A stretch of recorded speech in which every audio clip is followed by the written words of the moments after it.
Halo para pendengar, dimanapun kalian berada. Di video kali ini, gue kepengen bahas pendapat gue setelah nonton 4 episode pertama anime Isekai Smartphone Season 2. So, mari kita bahas sebentar aja.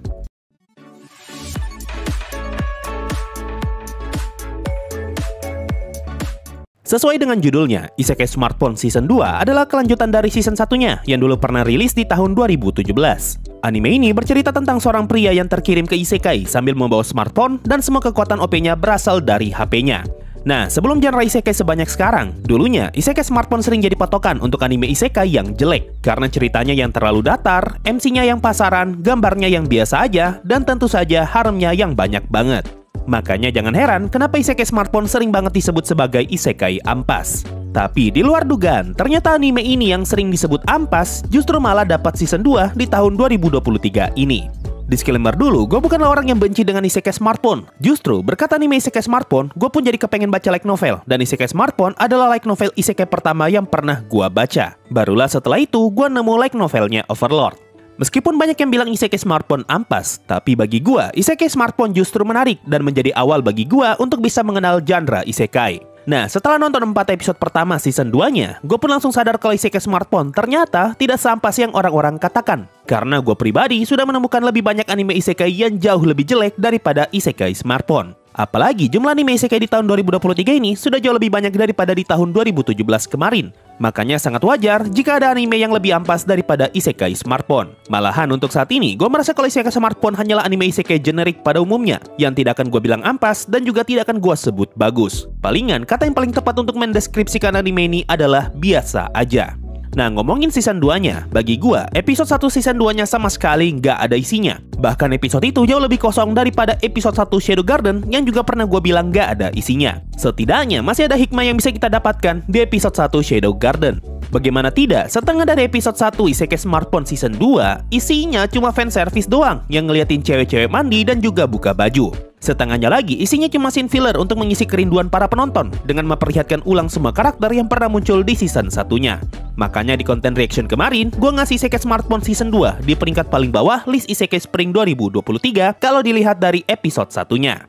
Gambarnya pun gue rasa masih sama seperti season satunya, jadi gue nggak bisa berkomentar banyak soal gambar di anime ini. Setidaknya visualnya tidak jelek-jelek amat dan masih enak untuk ditonton. Masuk episode 2, ceritanya sudah jauh lebih menarik karena akhirnya MC kita mulai mencari reruntuhan Babylon yang lain. Kalau kalian lupa, season 1 ditutup ketika si MC berhasil menemukan Taman Babylon dan terungkap kalau ternyata ada 9 reruntuhan Babylon yang jumlahnya sesuai dengan jumlah istri si MC di masa depan.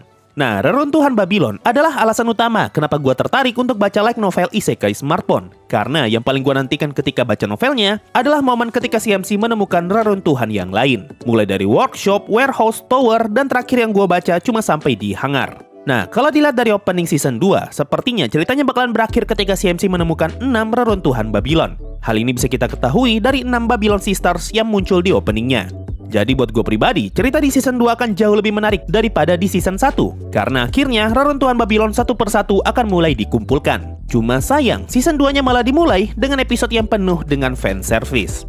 Lanjut episode 3, bagi gue ini adalah episode yang paling lucu. Sekaligus ini adalah episode yang paling betah untuk gue tonton. Meskipun episode ini mengangkat jokes tentang manga BL, tapi kalau kalian sudah sering nonton anime, kalian pasti gak asing dengan tipe jokes seperti ini. Lalu masuk episode 4, gue kurang suka cerita di episode ini karena rasanya gue seperti lagi ngelihat cerita anak-anak di mana sebuah premis yang harusnya sangat serius tapi malah selesai dengan sangat mudah dan terkesan remeh. Sebenarnya yang jadi masalah karena plot di episode 4 itu terlalu cepat selesai sehingga ngebuat plot itu terkesan remeh padahal episode itu bercerita tentang kudeta kerajaan dan juga kemunculan iblis. Kurang lebih mirip seperti kudeta kerajaan yang ada di Kumode Sugana Nika yang harusnya serius banget malah kerasa kayak kudeta anak-anak. Hal ini terjadi kemungkinan karena animenya pengen ngejar cerita sampai di Babylon ke-6. Makanya ceritanya banyak yang kena pangkas untuk mengejar target itu. Hasilnya, plot yang harusnya serius malah terasa seperti plot bercanda. Gue sih udah lupa ya cerita persis di light novelnya seperti apa. Jadi gue pun kurang yakin apakah memang di novel ceritanya seremeh ini atau versi animenya aja yang ngebuatnya terkesan terlalu remeh.